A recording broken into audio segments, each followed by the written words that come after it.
Clairo's third album, Charm, has dropped. I've been a fan of Clairo, but never got around to covering her debut, Immunity, or its underrated follow-up, Sling. For those of you who don't know who she is, Clairo herself is a relatively low-profile but popular bedroom pop indie darling who got her start all the way back in 2017 when her song Pretty Girl went viral on YouTube. That track was a clever take on 80s pop music, but done with very bare-bones production. At the time, her voice and melody work and subsequent releases helped bolster the bedroom pop lo-fi genre. Charm sees Clairo move away from those roots and more towards richer and fuller productions. In a year where Charli XCX and Billie Eilish further refined their sounds to perfection, Clairo too really comes into her own on this stunning record. Leon Michels' production really allows her to bloom over these 70s inspired instrumentals. Sonically, it's a feast between delightful percussion, soaring woodwinds, and a very solid guitar and key bass level. This record just slaps.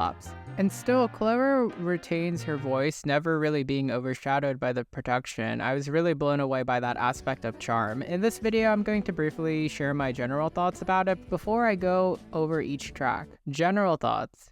Clairo's discography has been a consistent trend upwards for me. She really stunned me early on with Immunity. That record spawned her most noteworthy pseudo-pop hits, Bags and Sophia, both of which had their moments on TikTok. It was a critical fave for a good reason. Between her sentimental yet sharp lyricism and a natural knack for catchy melody work, oh, and Rostam's production, it just really worked. This record really built her a following that lovingly said that she looks like Sally from Cars. Her follow-up Sling was more of a grower for me, produced by everyone's favorite producing punching bag, Jack Antonoff. This was a record that forewent her signature lo-fi sound for a more vocal-focused, folk-inspired record. The most noteworthy song and its lead single, Blouse, which had been notable for its vocal production being unique and representative of Clairo finding her voice and growing louder over the track. That song had some background vocals from Lorde herself, who was actually working with Antonoff at the time on Solar Power. Clairo herself would actually have some vocals on the title track.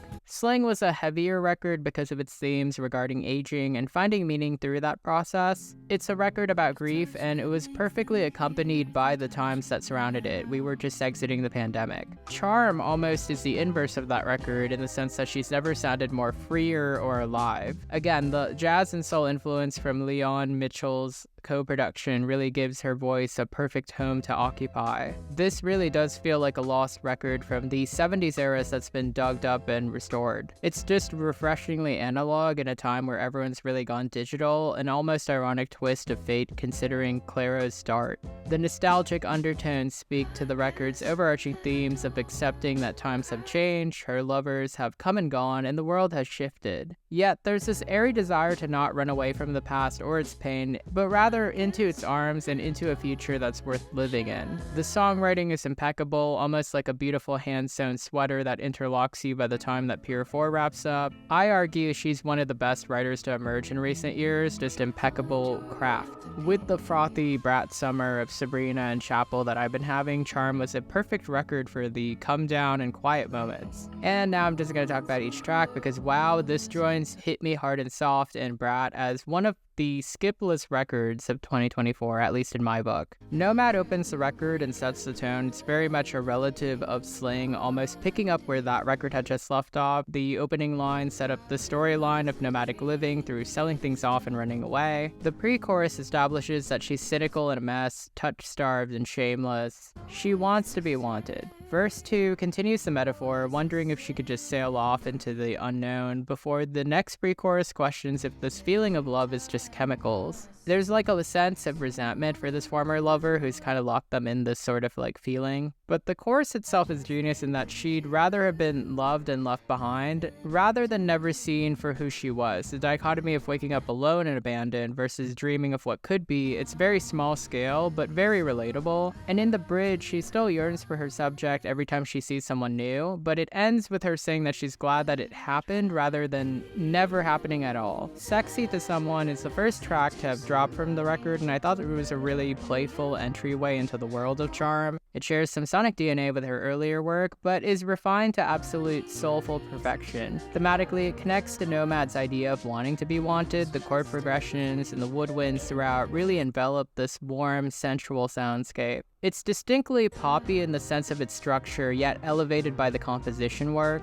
Checking out of the hotel or moments at bars ask if I'm in a movie. No, I didn't get that part. That speaks to her desire to live out grand romances that she's seen on screen. Verse 2 builds on this idea of why can't she have this, and the ask if I'm doing TV mirrors that movie's line. The chorus is simple and elegant. She wants a reason to leave her house, and that spark of being desired might just do the trick. The bridge is simple and vulnerable. This one went platinum in my headphones. Though the record really comes into itself on Second Nature, over her dumbs and scattered laughter in the intro, it really sinks you into her soundscape, the Second Nature referring to the feeling of something becoming so natural that it's just a part of you. The casual reference to the universal idea of kismet speaks to this identity, this feeling of destiny that she has to be with her lover. Verse 1 sees her train of thought destroyed by this person being so close to touch or loud to hear. The chorus blends kismet with this idea and image of a sap from a cedar falling down a tree. It's very natural. She mirrors the first verse with closeness and knowing her lover too well before the song shifts out of the blue. It's really in the bridge where she starts to play with melodies, and she tells her subjects that they'll know in time before restarting the opening melody and then shifting it yet again. This track is really fun. Slow Dance keeps it coming in terms of highlights. It's this gorgeous piano-driven soft rock track that feels like a long-lost classic rediscovered for the first time. It's got this magical touch to it that really reminded me of earlier works by Norah Jones, the playful little funky licks in the chorus that complement her voice before the drums take over for a bit. Really nice touch. The storyline is gutting in that it's about someone who's wondering if her lover has other people to turn to after the slow dance has ended. She kinda knows that he does. She knows that this love can't last with someone who has one foot out and the other in her bed, and she's wondering why even bothering with the games. The closing little instrumentals flow casts this really warm coda before it closes out. Again, a highlight. Thank You is actually the catchiest and most conventional track. There's almost like a Carole King quality to it. It's this very wistful track about someone who may have been the one but just didn't work out. We don't get on, can't make you laugh, personality. Those are the three strikes that this person just doesn't like her. The chorus is a very polite and sweet way of saying that she knows that it's not going to work out and the lover was just bored and left her doors open without a care in the world. The bridge gives us some switch up before she launches back into that really catchy chorus. Terrapin is a less dense song. The lyrics are way more cryptic. She sings about the situation where she just won't shed a tear because she's already gone. They can go anywhere, they can go out for drinks, but she's not going to shy away or cry about this. The way that the piano is employed here, it's not just a compliment to her voice, it feels like an extension of her presence. Again, Leon Michels, I hope I pronounced that right, really just goes off, leaving this really retro soul component that crescendos towards the middle of the song. The texture of the track and the way that its substance comes from its atmosphere is a really nice interlude of sorts within the record, but still a standalone. Juna is a brilliant modernist take on classic R&B. It continues the groove that has been set up throughout the record. The twinkling pianos and strings add some whimsy to the track. It's a very euphoric anthem about intimacy and falling face first into a romance. She's letting down her guard for the first time as she comes to realize that her lover knows her and she knows them too, and it's not complicated unlike the other songs. The glissandos and the sparkling outro feel like rolling credits over a classic old-time movie where our leads finally have closed out their story and get to have their happy ending. Or you could interpret it as a flashback to when this relationship worked. Add Up My Love is a very fun, upbeat track that harkens back again to her earlier works melodically. It's a very bright indie rock anthem that perfectly would soundtrack a fun date scene in a movie, but the lyrics are very dour in contrast to the sound. She contemplates this fling, where she wonders if they miss the way her hand used to hang off their neck or their name. She dares them to do the math and add up if it was ever really enough. The fun kickback on the strings in the chorus again accent the voice with this fun vintage sound that's deceptively joyful. Vocalizations at the end really add a sense of longing and fragility, but also finality. Echo definitely reminded me of The Doors. I really love the emphasis on percussion in this track. It really speaks to the wide range of instrumentals used throughout the record. She leans into this psychedelic and floaty vibe that really sent me to another atmosphere. The title itself really unlocked the song for me. Her own voice is kind of mixed like a ghostly echo if you really listen to it. Their love was meant to be shared, but it's going nowhere much like an echo does. Something that's not quite original, just a side effect of sound reflecting off walls. It's heard but never acknowledged. It only carries as far as the sound waves let it go before it's lost to new noise. The numb nature of the instrumental really does channel that futility so well. Glory of the Snow really brings us back to this happy poppy scape that Clairo really occupies very well. The woodwinds on this one give it a very special sound to it that perfectly accents her words. It is bouncy yet contemplative. She pulls on these strings that bind to the memories of the way that she loved someone before. I really couldn't help but think of Billy's Birds of a Feather from a melodic kind of standpoint, which that song in its way reminded me of how Clairo writes. This one really feels like a dark cousin where she comes to realize that the moment's past as she dust where this person once stood. She's awake knowing that it's over now, but she looks back happy to have even had it, even if it was short-lived, much like the snow which will one day lift. Pier 4 is a perfect closer and an all-timer for me in terms of Clairo's discography. It's a very simple acoustic ballad that harkens to her core strengths. I found it a perfect little goodbye that contemplates her desire to be desired in a wider scope.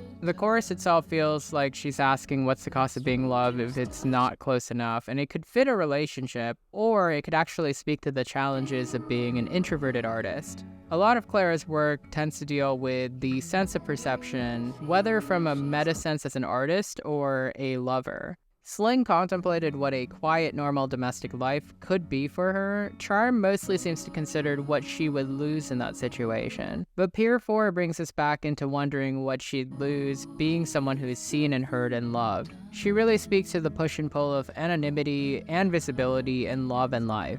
Again, Charm is a perfect little slice of soul in a summer that's really rocked my world. I mean, like, the amount of videos I've been making, insane. I think as we come closer to the dog days and the end of the season, this record's going to definitely get more spins for me. It's a perfect little contemplative gem that I'm glad to award a clean 9.4 out of 10 to. Not a disappointment to me at all, and one of the best produced albums I've heard so far this year. Go listen to it. And that's a wrap. Thank you so much for tuning in to this quick little review of Clairo's work. I really wanted to make a video about this record because it really just struck me immediately. I have another video that's planned sometime later this week. I think you guys know who I'm going to talk about. A quick shout out to my members. Thank you so much for taking the extra step of joining my channel and supporting me. A quick shout out to my subscribers. Thank you so much for everybody, whether you've been here from the very start or you just click the subscribe button right now. I am super appreciative of you. I cannot wait to show you guys what I've been working on really soon.